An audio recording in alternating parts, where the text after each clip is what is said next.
시편 57편입니다. 하나님의 말씀에 귀를 기울이시고 받으시기를 바랍니다. 다윗의 믹담시 인도자를 따라 알다스엣에 맞춘 노래. 다윗이 사울을 피하여 굴에 있던 때에 하나님이여 내게 은혜를 베푸소서, 내게 은혜를 베푸소서. 내 영혼이 주께로 피하되 주의 날개 그늘 아래서 이 재앙들이 지나가기까지 피하리이다. 내가 지존하신 하나님께 부르짖으며 곧 나를 위하여 모든 것을 이루시는 하나님께로다. 그가 하늘에서 보내사 나를 삼키려는 자의 비방에서 나를 구원하실지라. 하나님이 그의 인자와 진리를 보내시리로다. 내 영혼이 사자들 가운데서 살며 내가 불사르는 자들 중에 누웠으니 곧 사람의 아들들 중에라. 그들의 이는 창과 화살이요 그들의 혀는 날카로운 칼 같도다. 하나님이여 주는 하늘 위에 높이 들리시며 주의 영광이 온 세계 위에 높아지기를 원하나이다. 그들이 내 걸음을 막으려고 그물을 준비하였으니 내 영혼이 억울하도다. 그들이 내 앞에 웅덩이를 팠으나 자기들이 그 중에 빠졌도다. 하나님이여 내 마음이 확정되었고 내 마음이 확정되었사오니 내가 노래하고 내가 찬송하리이다. 내 영광아 깰지어다. 비파야 수금아 깰지어다. 내가 새벽을 깨우리로다. 주여 내가 만민 중에서 주께 감사하오며 문나라 중에서 주를 찬송하리이다. 무릇 주의 인자는 커서 하늘에 미치고 주의 진리는 궁창에 이르나이다.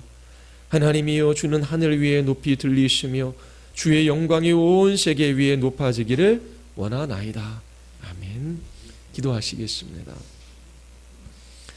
거룩하시고 자비로우신 하나님, 오늘도 하나님의 은혜 베풀어 주심으로 저희들의 이 예배의 자리에 나와 있습니다. 성령께서 우리의 마음 눈을 밝히셔서 주의 영광을 보게 하여 주시옵소서.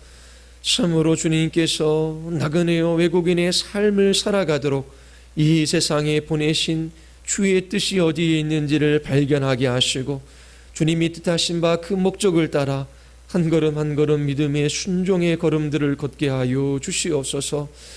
오늘도 성령께서 우리 예배 가운데 충만히 역사하여 주시고 조명하여 주시기를 간절히 원하오며 예수 그리스도의 이름으로 기도드리옵나이다. 아멘. 다윗의 시를 읽으면 큰 위로를 받는 경우들이 많이 있습니다. 다윗이 우리와 다른 위대한 신앙의 인물이기 때문이 아닙니다. 다윗은 우리와 동일한 연약한 인생에 불과합니다. 우리가 겪는 그 모든 일들을 다윗도 겪었습니다. 다윗이 겪는 그 모든 일도 그리스도인인 우리에게 동일하게 나타나는 일들입니다. 다윗에게는 절대절명의 위기가 있었습니다. 죄로 말미암은 좌절도 있었지요. 자신을 믿고 따르던 신하들이 자기 자신을 배반할 뿐만 아니라 자기 자신의 아들까지 자기를 죽이려고 그렇게 모략을 꾸미는 일도 있었습니다. 뿐만 아니라 두려움과 고통과 절망 속에 죄책 때문에 뼈가 썩이는 것 같은 고통 가운데 신음하는 일도 있었습니다. 많은 대적과 원수들이 그를 둘러싸 그를 죽이려고 하는 때도 있었지요. 다윗은 우리와 같은 연약한 인생에 불과합니다. 그런 하나님께서 이와 같은 연약한 인생을 붙드셔서 어떻게 섭리 가운데 다윗을 이끌어 가시는지 그 하나님의 은혜로운 손길을 볼 때마다 우리는 큰 위로를 받습니다. 왜냐하면 다윗의 하나님이 나의 하나님이 주시기 때문이지요. 저는 시편 57편을 어저께도 다시 한번 읽으며 그리스도인이 된다라고 하는 것이 무엇이며 그리스도인이 얼마나 복되고 영광스러운 사람인지 그 마음 안에 기쁨이 있었습니다. 여러분, 그리스도인 맞습니까? 이 세상의 그 어떠한 보화와도 비교할 수 없는 가장 귀한 보화, 예수 그리스도, 그분을 소유한 참된 기쁨이 여러분들 안에 있으십니까? 예수 그리스도 없이 살아가는 그 인생들이 얼마나 비참한지 예수 그리스도를 만난 사람은 알고 있습니다. 이 세상에서 사람들이 부러워할 만한 많은 것들을 소유했다라고 할지라도 예수 그리스도 없이는 그는 아무것도 아닙니다. 인생의 가치도 의미도 목적도 알지 못한 채 죽음으로 이끌려 들어갈 수밖에 없고 그에게는 영원한 형벌이 기다리고 있을 뿐이에요. 반대로 그리스도인이 된 사람들에게 이 세상 사람들이 자랑하는 새 포도주와 곡식이 없다라고 할지라도 그들이 하나님의 얼굴빛을 구하며 하나님과의 관계 속에서 하나님과 깊은 교제를 누리고 그 하나님을 찬양하며 살아가는 그 삶을 살아갈 수 있다면 이 세상에 있는 것이 하나도 없다라고 할지라도 그가 얼마나 복되고 영광스러운 사람인지 그리스도인들은 압니다. 오늘 시편 57편의 배경이 되는 장면을 우리에게 알려주는 표제가 있습니다. 다윗이 사울을 피하여 굴에 있었던 때에 라고 기록하고 있습니다. 다윗은 이스라엘의 왕으로 기름 부음을 받았어요. 그러나 아직 왕이 되지 못했지요. 왕이 되기까지 오래도록 다윗은 사울을 피해 다녀야만 했습니다. 사울이 추적을 해오고 있어요. 그가 굴에 숨어 있습니다. 이 굴이 어떤 굴인지 구체적으로 시편 57편이 우리에게 설명해 주고 있진 않습니다. 사무엘상 22장에 보면 다윗이 사울을 피하여 블레셋, 가드 땅 그곳으로 도망가지요. 그곳에 있다가 그곳도 여의치 않아 다시금 이스라엘로 돌아와 아둘람 굴에 피해 있었습니다. 그리고 23장에 보면 다윗이 요나단을 만난 후 엔게디 동굴에 피신하는 것을 우리가 볼 수 있습니다. 두 굴 중 어떤 굴인지 본문은 이야기하고 있진 않아요. 그런데 사무엘상 23장에 엔게디 동굴에 피했을 때가 앞선 아둘람 굴에 피했을 때보다 훨씬 더 절망스러운 상황입니다.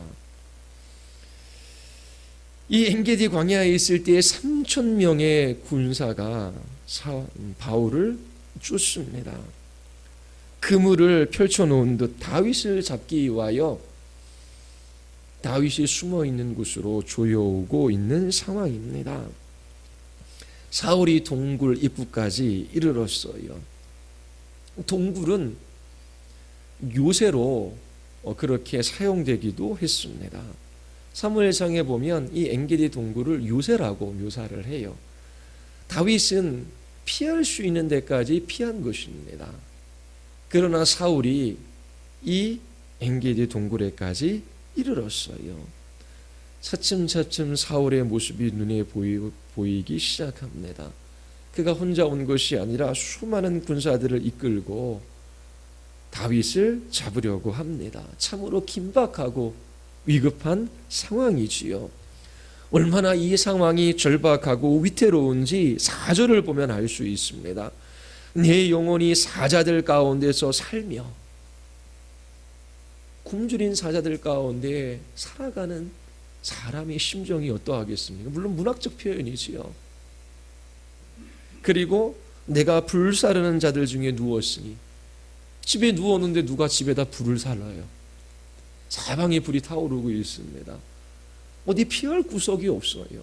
이 다윗의 심정에 대한 시적인 표현입니다. 그 사람의 아들들 중에라 그들이 이는 창과 화살이여 그들의 혀는 날카로운 칼과 같도다. 얼마나 위급하고 시급하고 절박한 상황인지 다윗의 심정을 알 수 있는 구절이에요. 피할 곳이라고 하는 것은 단 한 군데도 없습니다. 그때에 다윗은 하나님께 부르짖어 간절히 구하고 있어요. 1절입니다. 하나님이여 내게 은혜를 베푸소서, 내게 은혜를 베푸소서. 이 1절도 다윗이 얼마나 절박한 상황 속에 놓여져 있는지 우리에게 보여주고 있습니다. 보통 우리가 하나님 앞에 기도할 때 하나님 제게 은혜를 베풀어 주시옵소서 기도하지요. 하나님 저에게 긍휼이 필요합니다. 주께서 긍휼을 베풀어 주셔야 합니다. 주께서 은혜를 베풀어 주시지 아니하면 살아갈 수 없습니다. 하나님 제게 은혜를 베풀어 주시옵소서. 하나님 제게 은혜를 베풀어 주시옵소서. 반복적으로 하나님 앞에 은혜를 구한다라고 하는 것은 다윗의 상황이 그만큼 긴박하고 위급하다라고 하는 것을 우리에게 보여줍니다. 하나님의 은혜 베풀어 주심이 없으면 도저히 살 소망이 없어요. 이 동굴은 요새이긴 하지만 다윗에게 절대적인 피난처가 되지 못합니다. 다윗이 사방이 막힌 이 동굴 속에서 목숨을 부지할 수 있는 유일한 길은 하나님의 은혜밖에 없어요. 그래서 하나님께 내게 은혜를 베푸소서, 내게 은혜를 베푸소서 반복적으로 간구하고 있는 것입니다. 다윗이 하나님께 은혜를 간청할 수 있는 그 이유가 있어요. 그 근거가 있어요. 1절을 히브리 원문으로 보면 하나님이여 내게 은혜를 베푸소서, 내게 은혜를 베푸소서 한 다음에 왜냐하면 키라고 하는 접속사가 있습니다. 이 본문은 생략되어져 있지요. 왜냐하면 내가 하나님께 은혜를 구하는 이유, 그 이유가 무엇이냐면 전심으로 하나님을 의지하는 자, 주님의 날개 그늘 안에 피난처를 삼는 자를 하나님께서 결단코 외면하지 않으시기 때문입니다 라고 하는 이 고백을 다윗이 지금 하고 있습니다. 다윗은 하나님 앞에 은혜를 구하는데 은혜를 구할 때에 확신하는 것이 있어요. 하나님을 의지하는 자, 하나님을 바라보는 자, 하나님께 소망을 두는 자는 결코 이 땅에서 수치를 당하지 않을 것이다. 주의 날개 그늘 아래 자기 자신의 피난처를 삼는 자를 하나님께서는 결단코 외면하지 않으실 것이다 라고 하는 확신이 있기 때문에 하나님께 은혜를 구하는 것이지요. 내가 구해도 하나님께서 나를 도와주실지, 내가 하나님 앞에 간구해도 하나님께서 나에게 피난처가 되실지 확신하지 못하는 상황 속에서 이렇게 기도할 수는 없는 것입니다. 여러분도 이러한 확신이 있습니까? 내가 하나님 앞에 나아가 기도하는데 하나님께 소망을 두며 하나님을 의지하며 주의 이름을 부르는 자를 주께서 결단코 외면하지 아니하실 것이다. 이 땅의 부모들도 자녀들에게 가장 좋은 것을 주려고 하는데 하나님께서 구하는 나에게 가장 좋은 것을 주실 것이다 라고 하는 이 확신, 이것이 우리가 기도할 수 있는 근거가 되고 이유가 되는 거예요. 지금 다윗은 하나님을 의지하는 자, 주님의 날개 그늘 아래에 피하는 자를 하나님께서 결단코 외면하지 않으실 것이다 라고 하는 이 확신 때문에 은혜를 구할 수 있었습니다. 이러한 하나님을 향한 신뢰가 그로 인하여 부르짖어 기도하게 하는 것이지요. 역으로 하나님을 신뢰하는 자, 하나님께 소망을 두지 않는 자, 하나님 앞에 기도할 수 없어요. 하나님이 누구이신지를 알지 못하는데요. 자기가 기도하는 대상이신 이 하나님에 대한 신뢰 없이 우리는 이처럼 다윗처럼 열렬히 하나님 앞에 기도하며 간구할 수 없습니다. 그가 기도한다면 허공에 대한 외침에 불과하는 것이지요. 이방 사람들이 기도하는 것처럼 자기 자신의 종교적인 열정과 열심을 신뢰하지 하나님을 신뢰하지는 않습니다. 또 자기 연민의 눈물에 자기 연민의 눈물을 흘릴 뿐이지 진실로 하나님을 알지 못하는 사람들은 하나님께 기도할 수 없습니다. 다윗은 계속해서 하나님 앞에 부르짖어 기도하지요. 57편 2절입니다. 같이 한번 읽어볼까요? 내가 지존하신 하나님께 부르짖으며 곧 나를 위하여 모든 것을 이루시는 하나님께로다. 얼마나 놀라운 신앙의 고백입니까? 하나님은 지극히 높으신 분이십니다. 하나님만이 왕 중의 왕이십니다. 다윗이 살던 이 시대의 왕은 절대 주권을 가지고 있어요. 왕의 말은 곧 실현되어집니다. 그런데 하나님은 왕 중의 왕이셔요. 절대 주권을 가지시고 온 피조세계와 만물을 다스리시는 하나님이십니다라고 하는 이 고백을 쏟아놓고 있는 것입니다. 지금 다윗은 죽음의 위기 앞에 놓여져 있어요. 절대절명의 위기이지요. 하지만 하나님께서 허락하시지 아니하시면 이 사울이 아무리 왕일지라도 자신의 옷자락도 건드리지 못할 것이라고 하는 확신을 가지고 있어요. 나의 생명은 사울 왕의 손에 들린 것이 아니라 하나님의 주권적인 그 손에 내 생명이 들려있다라고 하는 확신을 다윗은 가지고 있습니다. 다윗이 지속적으로 부르짖어 기도할 수 있는 것은 이 하나님의 주권에 대한 믿음 때문이에요. 내 생명의 주권자 되신 하나님, 하나님이 내 생명을 붙드시면 사울이 아무리 많은 군사를 가지고 나를 위협한다라고 할지라도 내 생명을 위협할 수 없다라고 하는 것이지요. 그리고 하나님께서 이 환경과 상황, 이 위기들을 하나님께서 다스리시고 이끌어가고 계시다라고 하는 하나님의 주권에 대한 믿음이 있습니다. 그리고 더 나아가 2절 하반절에 뭐라고 고백합니까? 하나님은 지존하신 분이시고 그 지존하신 하나님께서 이 모든 것을 나를 위하여 이루신다라고 하는 그 고백을 쏟아놓고 있습니다. 하나님께서 지극히 연약한 인생들 가운데 찾아오셔서 은혜로 저희들을 붙들어 주시고 이끌어 가심으로 가장 복된 상태로 인도해 주실 것이라고 하는 확신이 다윗에게는 있습니다. 얼마나 놀랍고 경이로운 일입니까? 하나님의 아들이신 예수 그리스도께서 인간의 몸을 취하셔서 이 땅에 성육신하신 것도 너무나 경이롭고 놀라운 일이에요.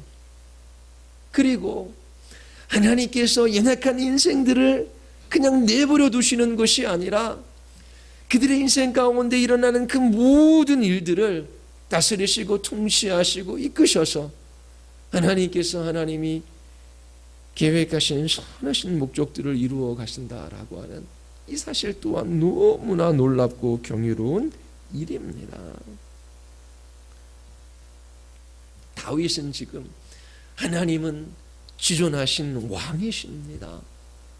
지존하신 왕이신 하나님께서 이 모든 것을 나를 위하여 섭리해 가십니다 라고 하는 고백을 쏟아놓고 있어요. 만물을 주관하신 하나님께서 이 모든 것을 사용하셔서 나의 유익이 되게 하십니다. 모든 것입니다. 내 눈에 보기에 중요한 일뿐만 아니라 하찮아 보이는 그 일까지도 하나님께서 사용하셔서 나를 위하여 하나님께서 일하신다라고 하는 이 고백, 그리스도인들만 할 수 있는 고백이에요. 예수 그리스도를 알지 못하는 비그리스도인들은 어떠합니까? 인생의 절대절명의 위기가 다가옵니다. 시급하고 위급한 상황이 생겨요. 고난이 있어요. 환난이 다가옵니다. 그때 하는 얘기가 뭐예요? 아니 도대체 왜 나에게 이런 일들이 일어났는가? 그렇게 반문하는 그 이상의 일들을 그들이 할 수 있습니까? 그들은 어찌하든지 자기 자신의 지혜와 능력과 힘, 그리고 주위 주변 사람들의 도움을 얻어 그 문제를 해결하는 것이 유일한 목적이에요. 그리고 해결되지 않을 때는 낭망하고 해결될 때는 조금 기뻐하지요. 그러나 환경과 상황은 언제나 변하기 마련입니다. 지금 좀 좋은 것 같지만 나중에 또 좋지 않은 상황이 다가올 수밖에 없는 것이지요. 그래서 비그리스도인들은 환경이나 상황에 매여 종노릇하며 좀 좋은 환경이면 기뻐하다가 나에게 고통을 주는 환경 속에서는 절망하며 그렇게 왔다 갔다 향방 없는 삶을 그들은 살아갈 수밖에 없어요. 그리고 문제가 해결되지 않을 때는 왜 나에게 이런 일들이 일어났는가 하며 탄식하며 낙심하며 살아가는 것이지요. 그러나 그리스도인들은 다릅니다. 다윗은 다르지 않습니까? 이 엔게디 동굴에서 도대체 피할 곳이 어디에 있습니까? 그러나 다윗은 이 모든 것을 가운데 하나님께서 나를 위하신다라고 하는 이 고백을 쏟아놓고 있어요. 다윗뿐만 아니라 모든 그리스도인들의 고백이지요. 하나님께서 나를 위하여 이 모든 것을 이루십니다. 선하신 하나님께서 이 모든 것들을 이끌어 가셔서 나의 유익이 되게 하십니다라고 고백할 수 있어요. 그리스도인만이 할 수 있는 고백입니다. 여러분, 그리스도인이 된다라고 하는 것은 이 땅에서 번영과 성공과 평안과 안정을 늘 보장해 주는 것이 아니에요. 믿음으로 살아가기 때문에 당하는 고난이 있습니다. 우린 나그네와 외국인의 삶을 살아가요. 안산에 가면 다문화 가정들이 많이 있습니다. 부모님들 중에는 다문화 가정 아이들이 많이 있으니까 그들과 학교를 보내지 않기 위하여 다른 데로 그렇게 전학을 시키는 그런 부모들도 있었어요. 그리고 아이들이 왕따시키고 또 친구가 되어주지 않은 그런 일들도 일어납니다. 요즘은 좀 덜하지요. 예전엔 얼마나 심했겠습니까? 피부 색깔도 다르고 그리고 언어도 잘 구사하지 못하고 생김새도 조금씩 다르니까 이상하게 생각하는 것이지요.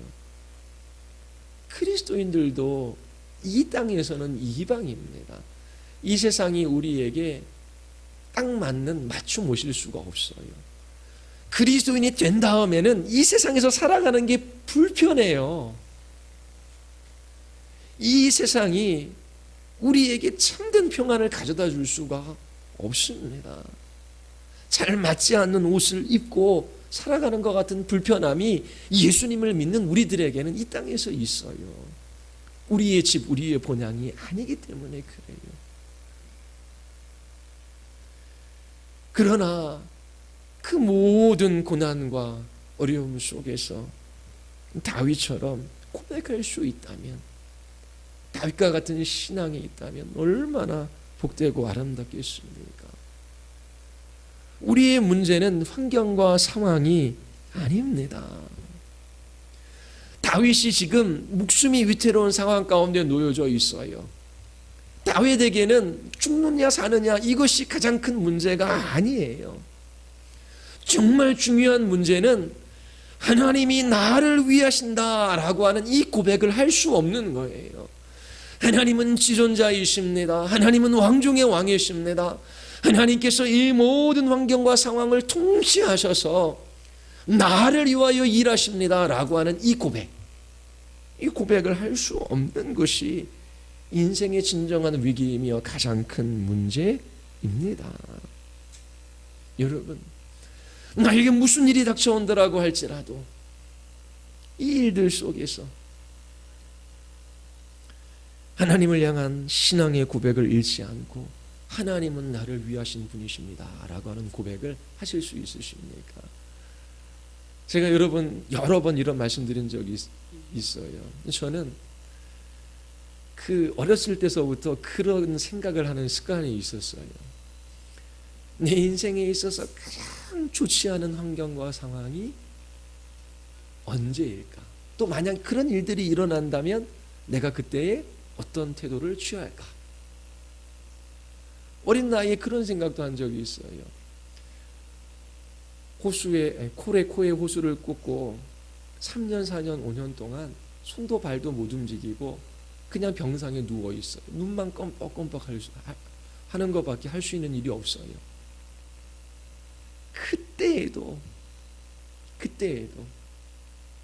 하나님께서 나를 위하여 일하시는 분이시다라고 하는 그 확신을 가지고 이러한 신앙의 고백들을 쏟아 놓을 수 있느냐, 그러한 생각들을 종종 한 적이 있어요. 근데 저에게뿐만 아니라 모든 그리스도인들에게 하나님께서 한두 번쯤 말씀하셔요.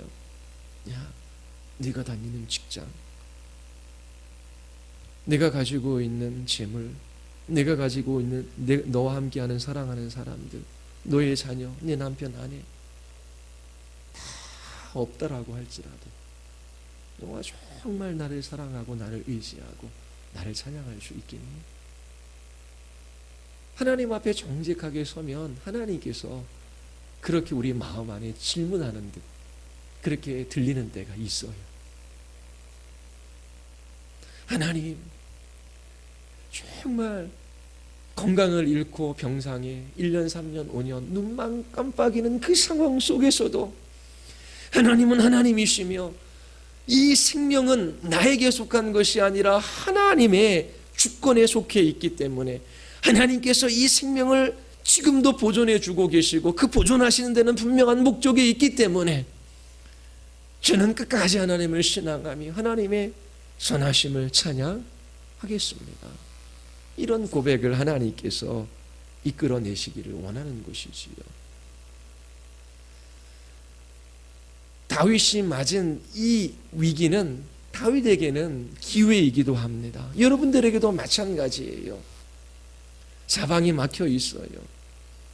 불이 타오르고 있습니다. 피할 곳이 없어요. 굶주린 사자들과 함께 지내는 것 같아요. 언제 잡아먹힐 줄 몰라요. 그러한 긴급 위급함, 그러한 마음의 두려움과 떨림들이 있는 때들이 있지요. 그러한 때가 단지 위기가 아니라 그리스도인들에게는 기회입니다. 그때 우리는 눈을 들어 하나님을 바라고 그 하나님이 어떠한 분이신지를 고백하며 하나님을 진심으로 의지할 때에 이 위기를 통하여 우리는 하나님을 더 알아가고 하나님과의 인격적인 교제 속에서 주님이 주신 은혜들을 풍성하게 누릴 수가 있습니다. 하나님께서 나를 위하여 모든 것을 이루신다라고 하는 이 사실이 우리에게 큰 위로와 힘이 되지요. 어떠한 환경과 상황 속에서도 하나님께 감사하며 찬양할 수 있는 제목이 됩니다. 다윗은 이러한 신앙의 고백 위에 기도하고 있습니다. 처음에는 그의 마음이 초조하고 불안하고 두려웠을 거예요. 그러나 눈을 들어 지존하신 하나님께 피하고 그 하나님이 이 모든 것을 사용하셔서 나를 위하신다라고 하는 이 고백과 함께 그의 마음은 질서롭고 그의 생각은 자유로워집니다. 왜 이러한 죽음의 위기가 자기에게 찾아왔는지 다 알 수는 없지만 그는 여전히 하나님을 신뢰하고 있습니다. 우리는 다윗보다 더 큰 신앙의 고백을 할 수 있어요. 왜냐하면 우리는 예수 그리스도를 보았기 때문에, 그분의 음성을 들었기 때문에, 예수 그리스도를 만났기 때문에 그래요. 하나님의 아들이신 예수 그리스도께서 십자가에 못 박히시는 것, 그가 부활하시는 것을 우리는 믿음의 눈으로 보았어요. 그 아들을 아끼지 아니하고 십자가에 내어주신 하나님께서 그 아들과 함께 우리에게 모든 좋은 것을 주실 줄 우리는 신뢰하기에 환경이나 상황이나 여건이 문제가 아니라 이 위기 속에서도 우리는 하나님을 향한 신앙을 드러날 기회로 삼으며 하나님이 주신 은혜로 평안을 누리고 그리고 그 생각이 자유로울 수가 있는 것입니다. 이 땅에서 일어나는 일을 우리는 다 알 수 없어요. 우리의 지성의 한계 때문이지요. 그러나 주님 다시 오시는 날 주님 앞에 섰을 때에 시계의 부품이 하나하나 제자리를 찾아가 그렇게 시계가 돌아가듯 하나님께서 우리의 작고 사소한 일까지 어떻게 통치하고 다스리셔서 하나님께서 우리를 위하여 그 모든 것들을 어떻게 이끌어 가셨는지 그날의 주의 영광을 보게 될 것입니다. 그때에 감탄하며 감동하며 주님을 더 크게 찬양할 수 있을 거예요. 우리는 오늘 전체를 보지 못해요. 부분만 봅니다. 그러나 하나님께서는 모든 것을 알고 계시고 모든 것을 계획하시고 모든 것을 이끌어 가시는 능력의 하나님이십니다. 하나님께서 우리에게 그 마지막 날에 이 모든 주의 구원하시는 영광을 보게 하실 날이 있어요. 오늘은 우리가 이 공간 속에서 모든 것을 알 수 없지만 다윗과 같이 신앙 고백하며 하나님을 의지하며 살아갈 수 있느냐라고 하는 것입니다. 하나님께서 우리를 결코 내버려 두시지 않아요. 홀로 두시지 않아요. 하나님께서 우리를 내버려 두셨다면 우리는 얼마나 큰 고통 가운데 살아가면 할까요? 하나님께서 우리를 위하여 일하시지 않으신다면 우리는 얼마나 많은 해를 당할까요? 하나님께서 우리를 붙들어 주시지 않았다면, 우리를 불러주시지 않았다면 우리는 얼마나 비참한 멸망의 길을 걸어가야만 했을까요? 하나님께서 우리를 부르셔서 주의 백성 삼아주시고 우리를 위하여 하나님께서 이 모든 것들을 다스리시고 통치하십니다. 이 사실을 다윗은 굳게 신뢰하며 하나님 앞에 기도하고 있습니다. 여러분들도 다윗처럼 믿는 우리들을 위하여 이 모든 것들을 통치하신 하나님, 그분을 보고 계십니까? 그리고 그 하나님께 기도하고 계십니까?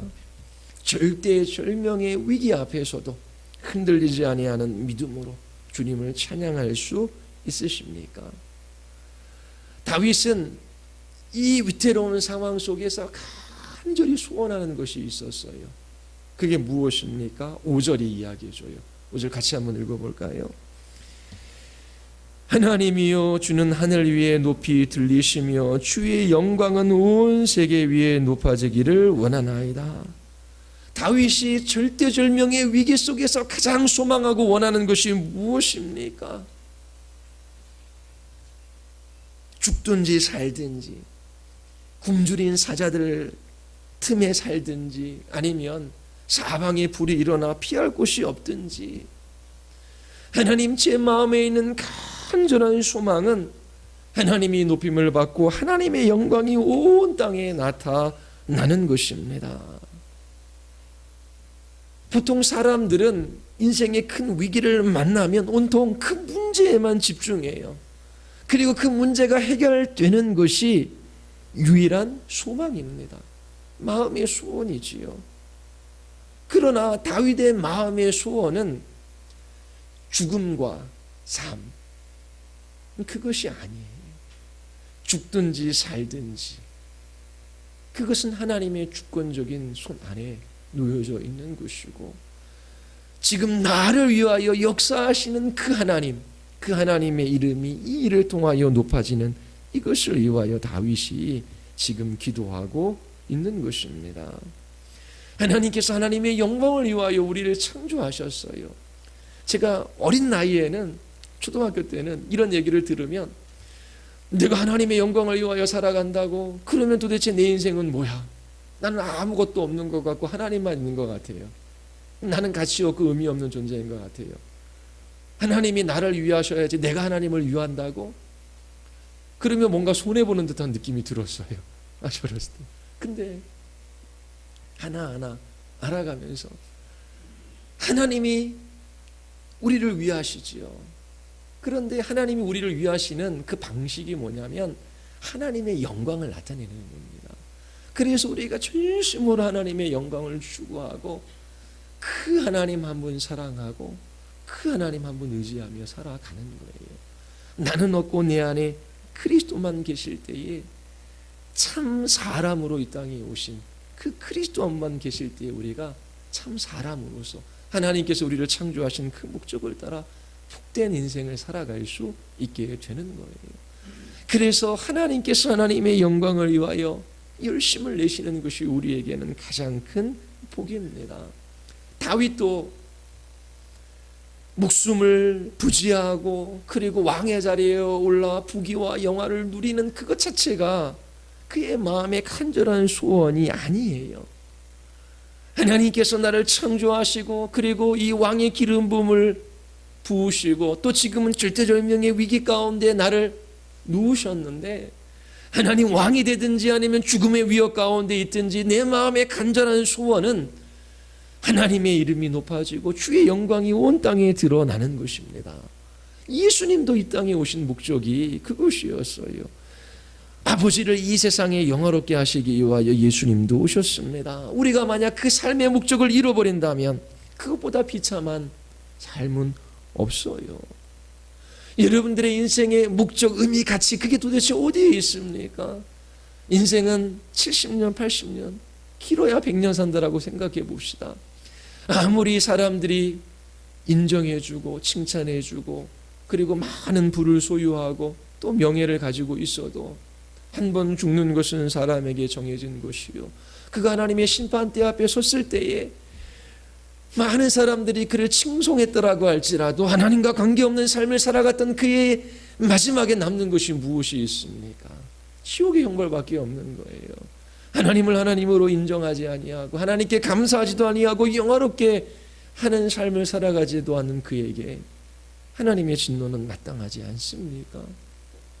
역사의 이름을 남긴 들, 그가 영원한 형벌을 받을 수밖에 없다면 그는 아무것도 아닌 인생을 산 거예요.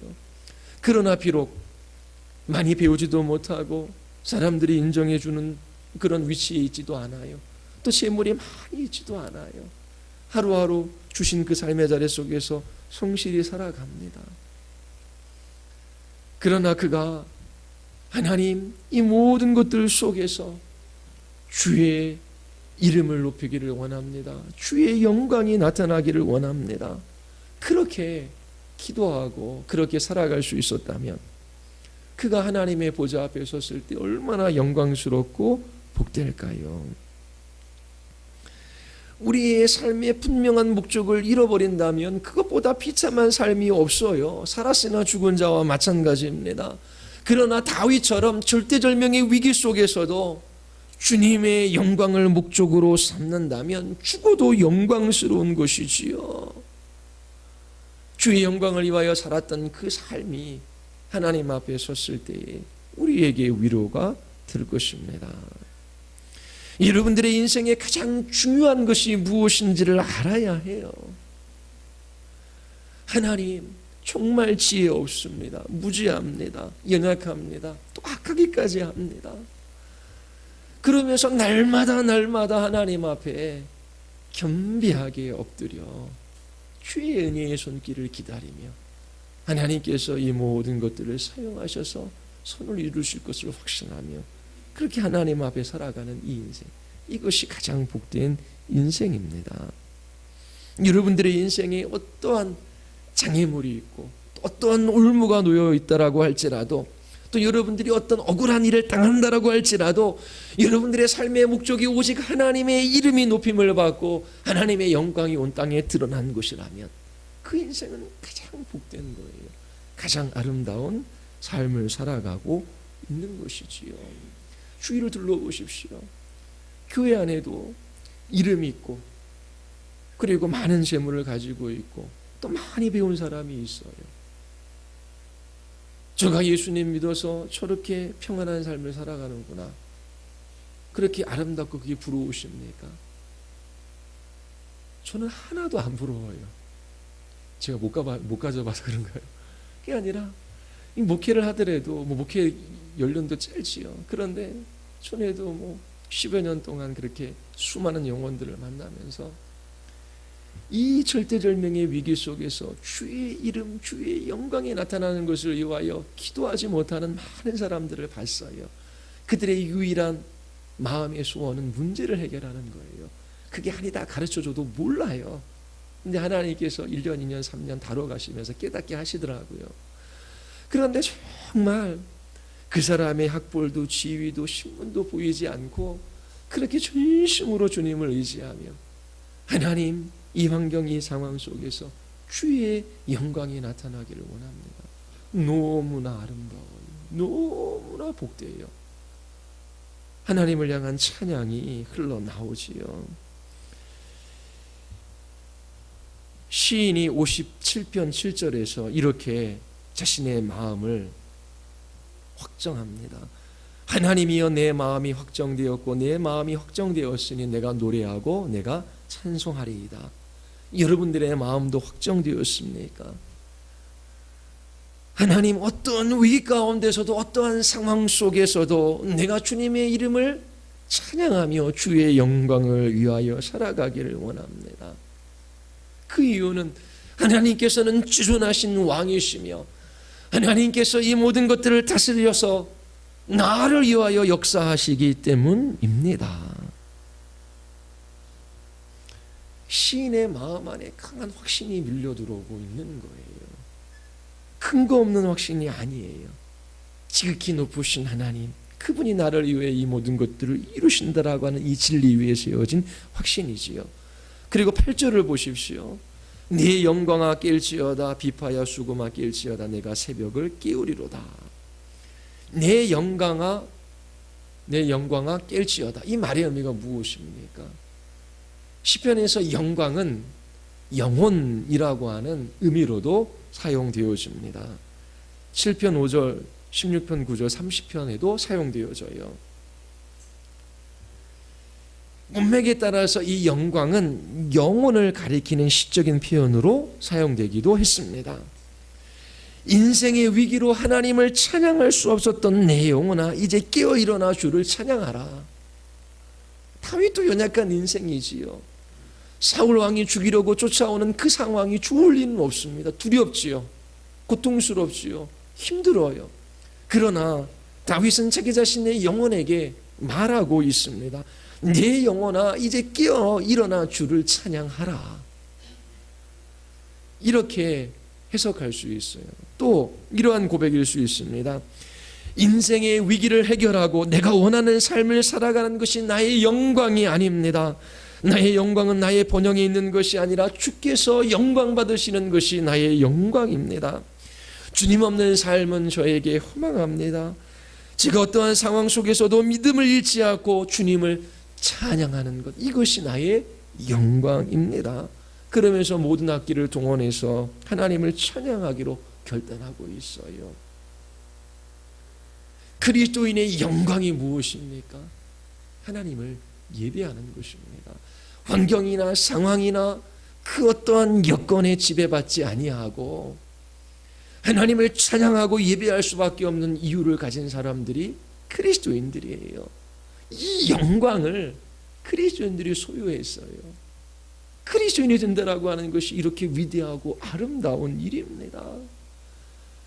불신자들은 환경이나 상황에 따라 자기 자신의 행복과 불행이 결정된다라고 생각을 해요. 학생들은 공부를 잘하고 좋은 대학교에 가고 좋은 직장에 들어가서 연봉을 많이 받으면 행복할 거라고 생각을 해요. 왜요? 하나님을 알지 못하기 때문에 그래요. 그래서 그런 것들을 얻지 못하면 자기 자신은 불행하다라고 생각합니다. 이 세상에 소유하고 소유하지 못하고 그리고 내가 어떤 환경 속에 놓여져 있는지 그것이 자기 자신의 행복과 불행을 결정한다라고 생각하며 살아가요. 그러나 예수 그리스도 그분을 믿는 하나님의 백성들, 지존자이시며 섭리 가운데 당신의 백성들을 위하여 그 모든 것들을 이루시는 주의 영광을 바라보는 사람들은 환경이나 상황이 나의 행복과 불행을 결정하지 않아요. 아무리 높은 주위에 올라도 그것이 내 영광이 될 수가 없어요. 그리스도인의 영광이 무엇입니까? 어떠한 상황 속에서도 믿음을 잃지 않고 주님을 찬양할 수 있는 거예요. 주님을 예배할 수 있는 거예요. 주의 영광이 온 땅 가운데 나타나기를 그렇게 기도할 수 있는 것이죠. 이것이 그리스도인의 영광입니다. 아름다움입니다. 다윗은 우리와 같은 연약한 인생이지만 하나님께서 다윗에게 찾아오셔서 약속해 주시고 그의 하나님 되어주셨어요. 그래서 다윗은 그 하나님을 바라보며 나의 영광은 이 땅의 번영이 아니라 주께서 영광 받으시는 것, 내가 주님을 찬양할 수 있는 것, 이것이 나의 영광입니다. 이러한 고백을 지금 하고 있어요. 시인은 내가 새벽을 깨우리도다 라고 선포합니다. 이 말의 의미는 또 무엇이겠습니까? 새벽은 모든 사람이 깊은 잠을 자는 시간이에요.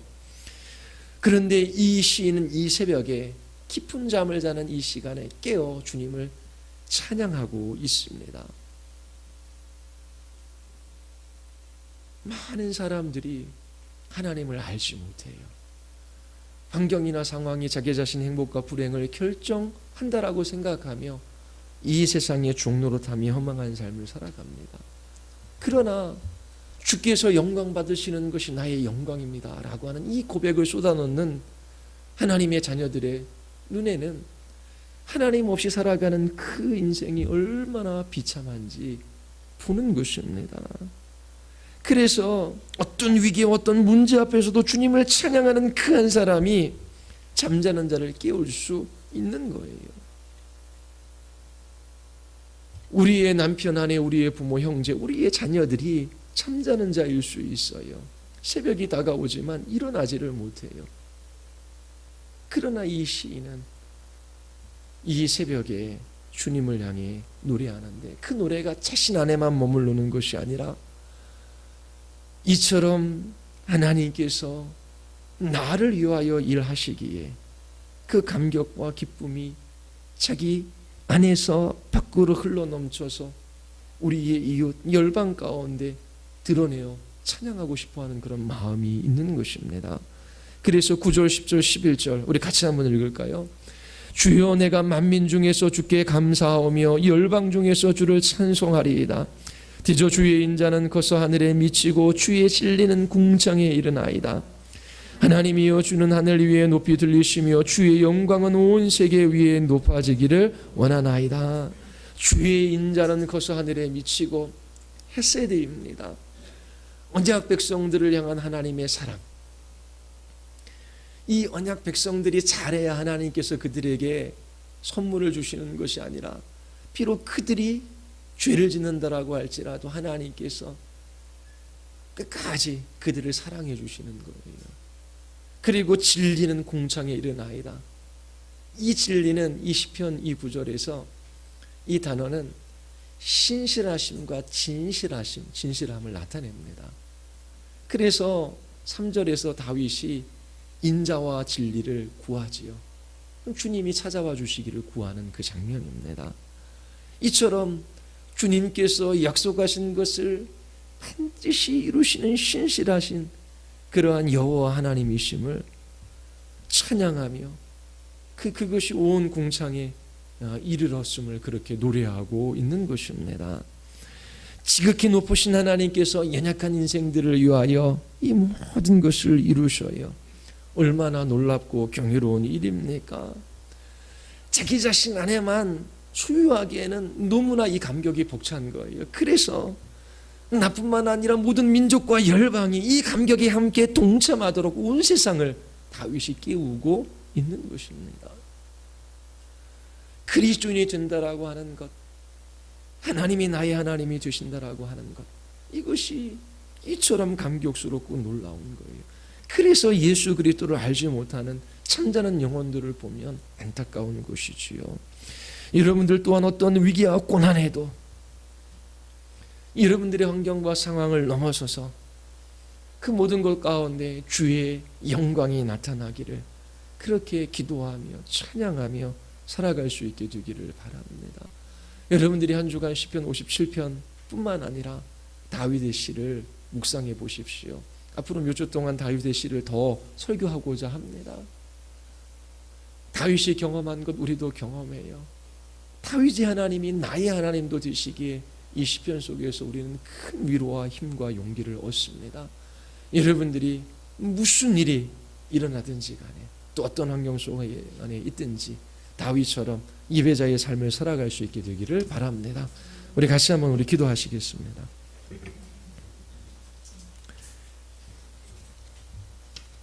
우리 이 시간 기도할 때 하나님 끝까지 믿음을 지키게 하여 주시옵소서.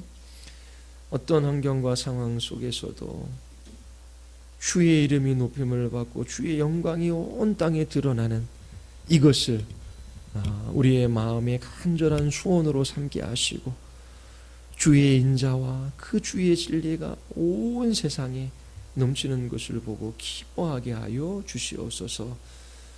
우리 이 시간 같이 한번 들은 말씀을 기억하며 우리 하나님 앞에 우리 기도하시겠습니다.